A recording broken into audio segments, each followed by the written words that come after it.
Ser podcast.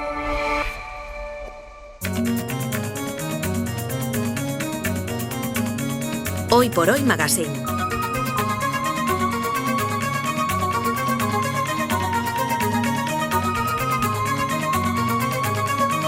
Ser podcast. Parlami dell'esistenza di mondi lontanissimi, di civiltà sepolte, di continenti alla deriva. Parlami dell'amore que si fa in Hora de mezzo abrir el solemne portalón del Ministerio de Ciencia y Tecnología y pisar sus mullidas moquetas. Jaime García Cantero, muy buenos días. Muy buenos días. Y Nuño Domínguez, buenos días. Buenos días. Me pica la nariz porque estoy a punto de estornudar. Si veis que empiezo a estornudar, mucho polen. Bueno, yo pensaba que ayer, por cierto, con la lluvia Yo también. pararía un poquito. Pero Hoy hoy he he recibido recibido el lluvia. mensaje de la Comunidad de Madrid, que es mi acícate todos los días, niveles de polen alto, gramíneas a tope. Pues yo ayer o sea cuando que- vi que caía ese aguacero dije, se Sí, lo va a llevar todo por delante. Algo haría, pero Pero no lo suficiente para nosotros. Bueno, vamos a empezar hablando de las protestas en Los Ángeles y en otras ciudades de Estados Unidos, porque se están produciendo unas imágenes que son curiosas y que yo creo que afectan al Ministerio de Tecnología, porque queman robotaxis de Google en lugar de coches policiales, atacan tiendas de Apple. Es decir, que yo creo que esa simbiosis entre el presidente y los de las grandes tecnológicas, Google, Meta, Apple, es tal que los ciudadanos identifican Es- el producto con algo del Estado. Completamente evidente. Yo creo que es bastante evidente esa identificación que tienen los protestantes contra estas grandes marcas tecnológicas. De hecho, la imagen que se ha convertido en la imagen de la revolución es la de un señor con una bandera de México encima de un Waymo, que es este coche de Google, absolutamente vandalizado. Que a mí me recuerda esos grabados de los luditas, ¿no? A principios del 19, dando martillazos a los telares, ¿no? Porque iban a acabar con sus puestos de trabajo. Y también llegó el ejército y también la historia a veces se repite. Yo creo que el tema de los Waymos tiene bastantes derivadas. La primera es esta que dices tú. Obviamente, yo creo que las grandes tecnológicas empiezan a darse cuenta, o se deberían empezar a dar cuenta, de que no les va a salir gratis su apoyo al señor Donald Ya no Trump. les está saliendo gratis. Que aquellas risas a comentarios racistas, homófobos y demás que vimos en el despacho Oval no le van a salir gratis, y lo están viendo. Y creo que no solamente por esto, sino que todos como consumidores cada vez somos más conscientes de esta parte. Hay una segunda, que es que estos taxis, robotaxis, que me gusta el nombre, estos robotaxis se han convertido también en el centro de una polémica enorme, porque son, vamos a decir, objetos de vigilancia continua en la ciudad. Para ser autónomos, lo que hacen es ir grabando 24 horas al día lo que hay en su entorno. Esto, que por ejemplo en Europa sería ilegal, tú no puedes grabar todo lo que quieras. O sea, y cuando va quieras. grabando, si se pasease por Gran Vía, nos grabaría a nosotros saliendo de la radio. Exactamente. A ver, con la excusa, ¿no? de que al ser autónomo necesita ese vídeo para reconocer imágenes y saber dónde tiene que ir, pero está grabando absolutamente todo. Lo que ha ocurrido ya es que la policía incluso ha utilizado esas grabaciones para otro tipo de cosas. Es decir, eso está en el centro del debate de los derechos civiles en Estados Unidos. ¿Por qué un coche de una empresa privada puede grabar lo que quiera y cuando quiera? Y además acabar con el trabajo de bastantes personas, como son los taxistas. Y la tercera derivada es que se lo pone muy fácil a los manifestantes, claro, porque son barricadas que tú llamas para que vengan. O sea, eso, yo creo que a todos nos O sea, tú sorprende. llamas al taxi. Claro. O sea, que el coche inteligente sea así de idiota. Yo creo que nos Llamas al sorprende a taxi, todos. viene y cuando lo tienes al lado le quemas. Las imágenes, ellos lo que hacen es llaman al coche, los van apilando y los van quemando. Y los coches siguen llegando. Ahora ya no, porque han dicho, oye, vamos a dejar de mandar coches. Pero esto de barricadas como servicio, o sea, llamo y me traigo una barricada para quemar, me parece. Entonces, yo creo que por esta parte, si quieres, táctica operativa, pero desde luego, porque la ciudadanía se ha dado cuenta del rol que están jugando las tecnológicas en este abuso de poder, creo es que tremendo. es muy simbólico. Es curioso que no se dieran cuenta, porque, a ver, siempre ha habido presión de las grandes empresas a los gobiernos, lobby, etcétera, pero ¿para qué tienes que salir en la foto? Durante muchos años los grandes empresarios no han querido salir en la foto, Bueno, aunque sí, estaban sí. ahí, ¿no? Sí, el poder en la sombra, ¿no? Que siempre hemos visto. O sea, ¿qué hombre, y necesidad sabíamos tienes que de- existían grandes donantes, Claro, o sea, eso es. siempre lo hemos Pero sabido. es que esta vez han estado en el nombramiento. Sí. Bueno, y en primera fila. Claro, dándose codazos primera para ver fila. quién Es salía verdad que antes. Trump no lo puso fácil. Trump los tenía identificados como enemigos. Recordemos que muchos de ellos son empresas con un histórico demócrata, ¿no? Entonces, yo creo que Trump les ha obligado a pasar por debajo Claro, del futbolín, puede ¿no? ser, claro, Trump les ha obligado, vais a venir aquí a Y ahora arrodillaros están pagando la delante mío. factura. Y ellos lo han hecho. Y ahora se están dando cuenta de que la factura es enorme. Mira, sin salir de Estados Unidos han sido destituidos todos los responsables de vacunación del Departamento de Sanidad. Son 17 personas a las que se acusa de conflicto de interés, y el responsable, que ya saben que es Kennedy, además ha dicho que en septiembre revelará la causa del autismo. ¿Tienen relación los dos asuntos? Sí, está relacionado. La verdad es que una vez que se ha ido Musk del gobierno, igual empieza ahora el momento de hablar de Kennedy un día tras otro, porque ya se ha desatado completamente. Las destituciones en este comité que se encarga de recomendar ciertas vacunaciones es una de las cosas que ha dicho, pero es que ha dicho también, o sea, está aplicando el libertarismo clásico a la salud pública. Entonces, por ejemplo, el otro día dijo, si alguien quiere pincharse un tratamiento de células madre que no está aprobado, ¿quién es el gobierno para... ¿Quién se lo va a prohibir? Eso es, ¿quién puede prohibírselo, ¿no? O sea, ya es esa ideología desbocada. Y el otro día un portavoz suyo le dijo al New York Times algo que es muy importante, yo creo, que dijo, Robert Kennedy no es antivacunas, es pro seguridad. Y piensa que es lo mismo que se han dicho. Yo no soy antiabortista, soy pro vida, ¿no? Claro, es el mismo discurso. Entonces, ¿está relacionado con las vacunas lo del autismo? Sí, porque según su teoría, que está totalmente desbancada, las vacunas pueden producir autismo. Pero, o sea, simplemente decir que vas a encontrar en 5 meses la causa del autismo, que es un problema que se lleva investigando décadas, las mejores mentes de muchos departamentos... Bueno, iba a acabar la guerra un día. Si te sirve de algo, iba a acabar la guerra. Estaba pensando lo mismo. Recuerda lo de Ucrania, cosa que no se ha cumplido, y esto obviamente tampoco se va a cumplir, pero podemos esperar muchísimos terremotos en salud pública, porque además luego ha despedido se pretende despedir a 3.500 personas de la Agencia del Medicamento, a la vez que se la critica por estar en manos de las farmacéuticas, pero además han puesto una IA para decidir qué fármacos se aprueban y qué no. O sea, es una locura. Sí, pero es una locura que está teniendo consecuencias. Está teniendo consecuencias y va a tener consecuencias no solo en la salud de los estadounidenses, sino en la y ahora que decía lo de la IA, esto abre la entrada al nuevo cibermillonario de referencia del señor Donald Trump, que es Peter Thiel, ¿no? Ahora que sale Elon Musk, entra Peter Thiel, y hemos dicho aquí muchas veces, Elon Musk es comunista comparado con Peter Thiel. O sea, Peter Thiel es un señor que vamos a ver en las cosas que escuchamos de Peter Thiel. Pues vamos a hacer una pausa y a la vuelta seguimos.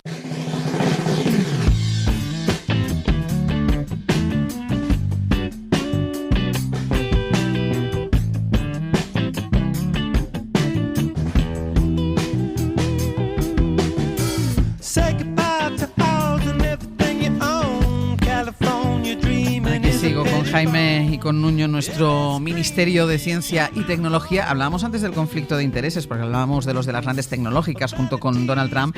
Tú has estado, Nuño, en un congreso sobre determinantes de la salud organizado por la Pompeu Fabra. Ha estado mi compañera Jessica Mouzo. Pensaba que habías estado tú. Sí. Pero ahí se ha hablado Ella ha hablado de esos determinantes para la salud, ¿no? Sí. Que serían los combustibles fósiles, el alcohol, el tabaco y la alimentación. Así es. Eso es determinante para la salud, pero claro, son 4 sectores muy potentes. Hombre, son pues de los más potentes que puedas imaginar.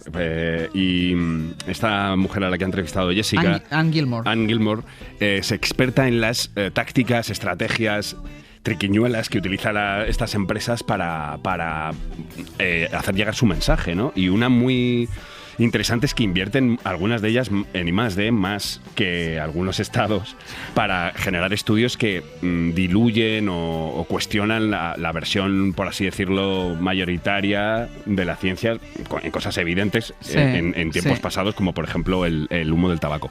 Y otra cosa muy interesante en la que yo creo que todos nos hemos sentido un poco apelados cuando leíamos la entrevista es la estrategia de culpar al usuario. Es decir, tu huella de carbono, es decir, piensa en si coges el coche para ir a trabajar o el tren y tal, obviando que los grandes emisores son el transporte internacional, las aerolíneas, etcétera, o las industrias, etcétera. Después, si estás gordo o tienes obesidad, tienes que hacer ejercicio. Cuando está demostrado que solo el ejercicio no te va a hacer adelgazar, sobre todo si tienes problemas serios de obesidad.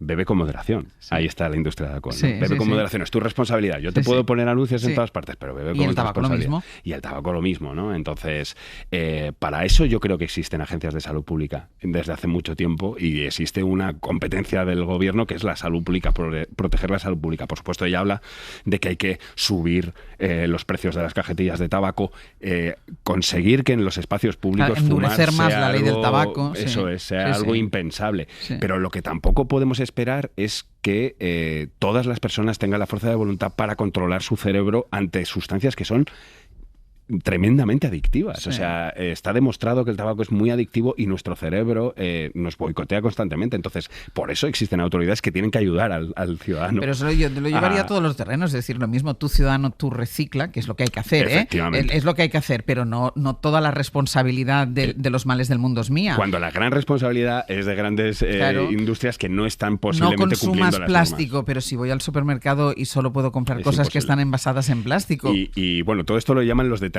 comerciales de la salud, pero aquí también entran los determinantes económicos, es decir, cuanto menos renta tienes, más alimentos empaquetados en plásticos comes, Sí, porque sí. son los más baratos, Sí, o sí, sí. más comida de peor calidad comes, Sí, o sea sí. que está todo relacionado. Vamos con otro asunto. Se ha celebrado, lo comentamos aquí, el 10º aniversario de la llegada de Netflix a nuestras vidas. ¿Netflix es una tecnológica o una empresa del ámbito cultural? ¿Tú qué dirías? Bueno, yo creo que es una empresa que nace como una empresa tecnológica y ha hecho muy bien ese viraje hacia el mundo de las industrias culturales, ¿no? Y esto le salva de ser quemado como son otros. Son 10 años en España. La compañía lleva desde el 97 en Estados Unidos. Es muy interesante ver su historia porque estos señores empezaron siendo un servicio postal que mandaba DVDs a casa Sí. y tú lo tenías que devolver de películas. Como un videoclub. Un videoclub Un remoto, videoclub vamos por a decir. correo, sí. Sí. Y hace muy bien la transición a Internet en el año 2000, sobre todo con servicios de valoración de películas, y a partir de 2007 el Netflix que conocemos, ¿no? Pero es muy interesante cómo hoy se han convertido posiblemente en lo más similar que hay a los grandes estudios de Hollywood. La fiesta del martes aquí en Madrid con una alfombra roja de 600 metros y Como si toda fuera la fiesta de un industria, gran estudio. y toda la industria allí reunida, creo que hace alarde de esto.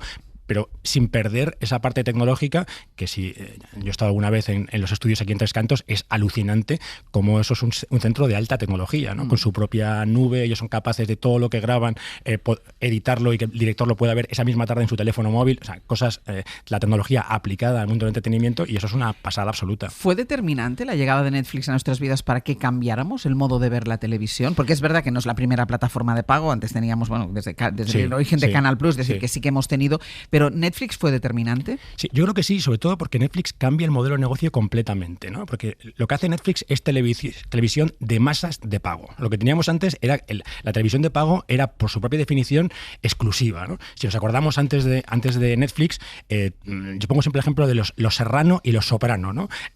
Unos poquitos veíamos los Soprano y pagábamos por ellos, y una gran mayoría veía los Serrano, pero lo veía gratis, ¿no? Sí. Netflix ha inventado el negocio de pagar por los Serrano. Ha inventado el negocio de una televisión que es a la vez masiva y de pago. Una suscripción donde puedes tener todo tipo de contenidos, no solamente ese contenido de supuestamente alta cultura televisiva como era HBO o plataformas anteriores, y democratizar ese tipo de servicios. Entonces yo creo que por supuesto que ha cambiado muchísimas cosas, y además esta visión, ¿no?, de unir la tecnología y la industria del entretenimiento, en la que ellos fueron pioneros, creo que cada vez es más real. Para que nos hagamos una idea, en este país el cine, por ejemplo, está en el Ministerio de Cultura, pero el audiovisual está en el Ministerio de Transformación Digital. Sí. Es decir, que esto no solamente es en Netflix, sino que cada vez vamos a un mundo en el que el audiovisual, entendido como esa entelequia, ¿no?, en el que entran tantas cosas diferentes, tiene más que ver con la tecnología. ¿Consumís, tu niño, consumes televisión normal? Pues ya cada vez menos. Tal vez ver el telediario cuando puedo y no mucho más. Es que, claro, yo creo que es imbatible, ¿no? El modelo de voy a ver lo que yo quiera cuando yo quiera. Aunque eso ya te lleva también a esa angustia de no sé qué ver, ¿no? Que tengo hay demasiadas tantas cosas de ver. Sí. Y a mí una cosa que me pasa es, por ejemplo, con las grandes plataformas, es que veo que todo tiene una misma línea narrativa, todos los true crime son muy parecidos, todos siguen... Sí. No hay nada que que transgreda realmente, que te apele, ¿no? Como hace algunas veces el cine Sí. o otros productos culturales. No lo sé si Pero tenéis esa sensación. me parece que Netflix ahora mismo es la única que tiene la capacidad de centrar el debate en un producto audiovisual como la televisión de antes, ¿no? Sí. Acordaos, por ejemplo, la semana de adolescencia, ¿no? Sí. Donde Sí. ibas, alguien Sí, te hablaba sí, de sí. adolescencia, Había que y verla. estaba en Sí, todos sí. los debates. Marcaba la y conversación. tenías que Totalmente. verlo. Esa capacidad de marcar la conversación, creo que hoy la tienen las plataformas. Yo creo que tendríamos que pensar mucho para un producto de la televisión estándar de los últimos años, de que habíamos hablado tanto para bien, otra cosa es hablar para mal, pero hablar para Bueno, bien. la como isla de las adolescencia. tentaciones, te Sí, diría también alguien. es verdad. Te diría alguien la isla de las tentaciones. También es verdad, ¿no? También es verdad Sí, ese sí. tipo de productos, pero ojo que las plataformas también también van a entrar en esa televisión súper comercial y están entrando. Recordemos que personajes televisivos como el antiguo Sálvame migró directamente a Netflix. Y concursos, no lo recuerdo exactamente cuál de los concursos, pero hay algunos de los concursos, no hubo una OT, una Operación Triunfo que se hizo en Amazon, por ejemplo. Hubo en Amazon y HBO está lleno de concursos. Exacto, o sea que han cogido un poco el ejemplo de la tele tradicional para llevarla a la plataforma. En esta sección siempre celebramos los logros de la ciencia española, pero también denunciamos las malas prácticas de algunos investigadores, y hoy toca fijarse en el químico cordobés Rafael Luque. Le han retirado 11 artículos poco después de recibir un homenaje en el Kremlin, en Moscú, por haber ayudado a la Universidad Rusa de la Amistad entre Pueblos a escalar en los rankings mundiales. A ver si el homenaje y el castigo van a tener alguna relación. Yo creo que está completamente relacionado. Hay que decir que, dices 11 estudios y dices, pues tampoco son tantos, pero es que una sola retractación de un estudio en la carrera de un científico es una mancha enorme. Es algo que el 99% de científicos de la historia nunca le han retractado un estudio. Es decir, pues eso quiere decir que lo has hecho realmente mal adrede. Es decir, no has cometido un error. Entonces, 11 errores es imposible. ¿Pero cuál era el vínculo entonces con Rusia? El vínculo con Rusia es que Luque, en teoría, usaba su gran producción científica al servicio de ciertas universidades. Estaban en Rusia, también en Arabia Saudí, en otros países. Entonces, él cambia su filiación a medida del mejor postor, de alguna forma. Entonces, como es uno de los científicos más prolíficos del mundo, es decir, ha habido años en los que publicaba dos estudios al día, incluso más. Esto sirve en los rankings internacionales para subir el nivel de estas universidades que normalmente estarían en los tramos medios o bajos, ¿no? Entonces, pero esto lo hemos hablado de países del Golfo, por ejemplo. Lo hemos hablado de países del Golfo y también lo que hace muy interesante esto último que ha publicado mi compañero Manuel Ansede es una herramienta que se llama Argos y que te permite ver no solo a una persona, en este caso a Luque, sino a todos sus colaboradores. Y se confirma que él colabora con muchos otros científicos que también son algunos de los que tienen el récord en estudios retractados. Es decir, que está todo bastante conectado, ¿no? Y es una estrategia que ya se conoce, ya se sabe cómo hacen para publicar mucho y publicar mal. Y ahora lo que hace falta es que las universidades tomen que hagan algo al respecto. Pero él ha sido retirado, ¿no?, de la Universidad de Córdoba. Efectivamente, eso fue histórico. La Universidad de Córdoba analizó el caso y le echó. Y ahora está en universidades de Rusia y colabora con otras universidades de otros países. Bueno, trabajo no le falta. Jaime Meta ha anunciado que ellos también entran en la inteligencia artificial. La llaman superinteligencia. Quieren fichar a trabajadores de la competencia de Google, de OpenAI, ofreciéndoles sueldos elevadísimos. ¿Medidas desesperadas porque Meta no va muy bien? Bueno, a ver, yo creo que Meta en inteligencia artificial lleva mucho tiempo. De hecho, todos tenemos el circulito que nos aparece en WhatsApp y en Instagram. La novedad es que entra en la inteligencia artificial general. Es decir, en esa carrera por una inteligencia artificial general en la que ya ha entrado OpenAI, en el que hay más compañías, pero en la que Meta quiere jugar un papel interesante. Meta no le va tan bien como le iba. Yo creo que está buscando vías de diversificación. A mí la parte que más me preocupa últimamente es este mensaje que tiene el señor Elon Musk con los amigos imaginarios, ¿no? Ha pasado de darse abrazos, acordados y pelearse con sus amigos a inventarse amigos imaginarios, que es un señor que tiene 40 años, es decir, que para tener amigos imaginarios es un poco mayor.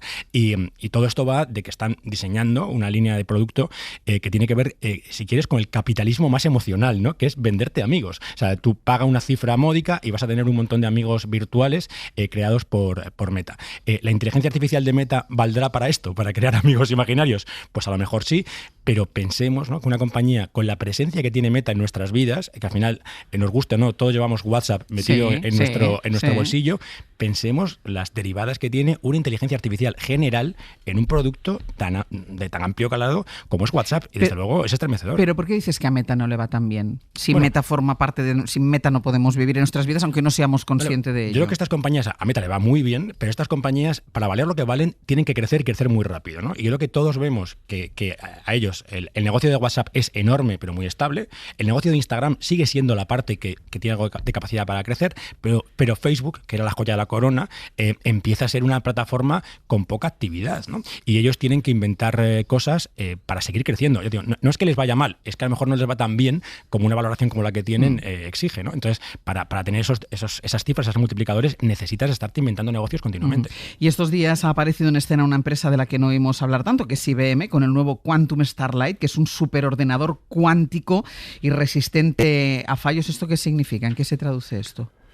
Bueno, significan que están en la carrera para introducir o generar los ordenadores cuánticos más potentes que se han construido nunca y que tendrán una ventaja sobre los superordenadores actuales. La estrategia, a veces leer estas noticias es algo muy complicado, sí. Tan complicado que a mí me recuerda a lo que decía Carl Sagan. En el momento en que dejamos de entender la ciencia, hay otra persona que sí la entiende y te va a estar dominando, ¿no? Es decir, va a controlar tu vida.